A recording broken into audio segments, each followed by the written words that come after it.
Kaway-kaway sa mga fruit lover. I'm sure dumaan na sa wall nyo ang viral mixed fruits na nilalagyan ng chamoy sauce o yung Mexican sauce na gawa sa pickled fruit kaya maalat at maasim ang lasa. Solid. Pato kaya sa panlasa ng masa?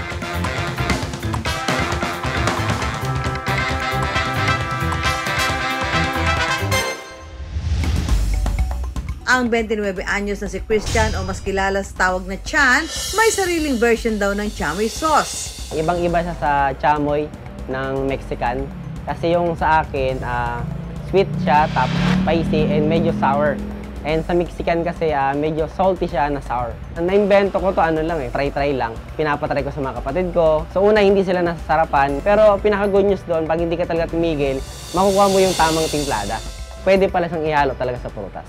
Bukod sa sauce, meron din si Chan na asin na may siling labuyo na sausawan. Tuwing New Year, nagtitinda kami ng prutas. So doon ako nagkaroon ng idea, ang ganda ng prutas pagkakitaan. Mabilis siyang mabili, so yung kita niya mabilis din. Nang makaipon noong 2023, gumawa ng 2 kariton ng prutas si Chan. Pero nalugi raw ito makalipas lang ang ilang buwan. Struggle sa pagtitinda ng prutas. Minsan, hindi ka rin talaga suswertein sa tao, which is normal yun para sa akin. Parang trials lang lahat naman yun. Hindi raw tuluyang pinanghinaan ng loob si Chan kaya muli siyang bumangon. Ayos sa mga nakatulong sa akin yung kapatid ko, and halos lahat ng kapatid ko. Ang matinding pagpupursige ni Chan, bunga pala ng mapapait na pinagdaanan. Nagkakapra yung parents ko, tapos hiwalay na yung mom ko tsaka yung papa ko. And lumaki kami na magkakiwalay din, magkakapatid ko. Naging nanay namin nun yung ate ko din. Hindi ako nakapagtapos ng pag-aaral. Sa pagninegosyo naman kasi walang pinipili kung nakapagtapos ka man ba or hindi, ano man yung background mo. Sa muling pagbubukas ni Chan, nagdesisyon siyang maglako na rin ng pinaghalo-halong hiniwang prutas. So, may isang customer na hanap na wala ba kayong may kasama ng papaya, kasamang melon, and etc. Feeling ko that time malulugi ako pag ganun yung binigay ko. Pero wala naman daw masamang sumubok ng bagong gimmick sa pagtitinda. Yung tira kong mga prutas dati, hiniwa-hiwa ko siya. Tapos, minix ko siya ng isang puno dun sa plastic na halagang 100 pesos. Naubos yung 25 na ripa ko. Sabi ko, pwede pala. Bukod sa 2 rolling store ng prutas, meron na rin silang pwesto na talagang sinasadya ng mga tao. The more na nag-serve ako sa tao ng fresh na prutas, iba yung happiness na nararamdaman nila. Iba yung naririnig ko sa customer na tuwing papasok sila ng trabaho, may mixed fruits na pala, pwede ko itong dalhin sa trabaho nila. Naka mga kapuso, ngayon napakatindi ho ng init, yung mga pampawi ng init ng panahon. Gusto naman natin na yung natural, organic, at dito nga sa Pasay, alam niyo meron nung dinarayo ditong fruit stand, pero hindi dahil lang doon sa prutas, kundi dahil sa kanilang special sauce. Kaya, puntahan na natin. Let's go! Yan! Hello po! So ito na, nakarating na tayo dito sa Pasay na may mga tindang prutas. Christian po. Welcome po, Madam Susan. Pag tinignan mo, ordinaryong fruit stand, pero may special dito sa kanyang dinebentang prutas. Ano yun, Chan? Meron tayong special mga sauces ng fruits. Ito ay pinaghalong lemon at orange juice. Lagay natin sa blender. Tapos, and then meron po tayong 5 different seasoning, pinaghalo-halo na po. Yan po ay sekreto po.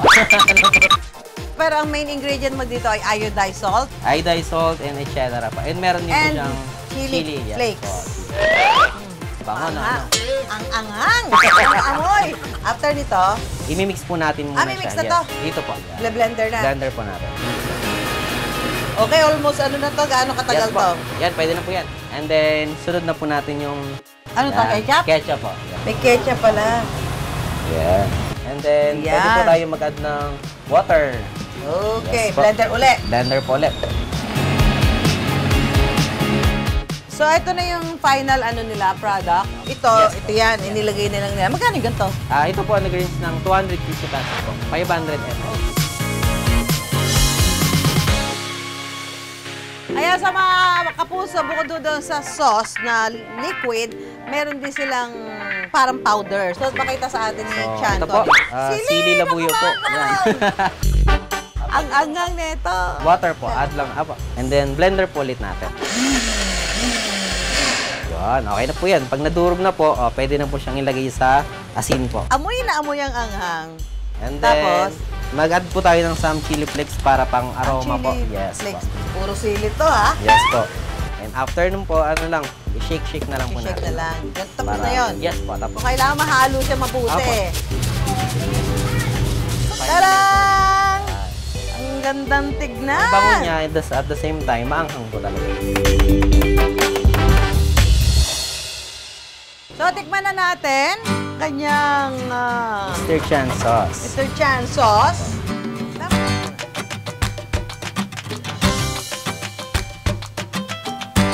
Ayun na, nalasahan ko na maanghang na. Okay na, ma'am. Kasi at least magkakaroon na ibang flavor yung prutas nyo. Hindi ba, umaga, hindi boring.